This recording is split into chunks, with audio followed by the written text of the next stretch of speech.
اسلام آباد میں یوم پاکستان پریڈ کی تیاریاں۔ اس بار یوم پاکستان کا سلوگن ہے ایک قوم ایک منزل۔ اسلام آباد کی سڑکوں پر اس سلوگن سے مزین بینر اور کتبے آویزاں تحریک آزادی کشمیر کو بھی اجاگر کیا گیا ہے۔ آسیہ اندرابی سمیت جیلوں میں بند کشمیری رہنماؤں کی حالت زار کی جانب عالمی برادری کی توجہ مبذول کرانے کی کوشش۔ آئی ایس پی آر کے مطابق پریڈ گراؤنڈ کے شرکاء کو پہلے ہی روز سے خصوصی بایو سیکیور ببل میں رکھا گیا ہے۔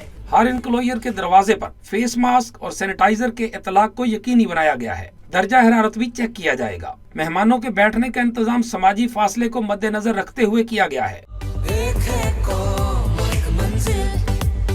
یوم پاکستان پریڈ کے موقع پر خصوصی ٹریفک پلان بھی جاری۔ ایکسپریس وے، مری روڈ اور پریڈ کے قریبی علاقوں میں عام ٹریفک کا داخلہ ممنوع ہوگا۔ ٹریفک کے لیے متبادل راستے فراہم کر دیے گئے۔ وزیر اعظم عمران خان کورونا میں مبتلا ہونے کے باعث یوم پاکستان پریڈ میں شرکت نہیں کر سکیں گے۔ صدر مملکت، تینوں مسلح افواج کے سربراہان، وفاقی وزراء، غیر ملکی سفارتکار اور بڑی تعداد میں عوام پریڈ دیکھیں گے۔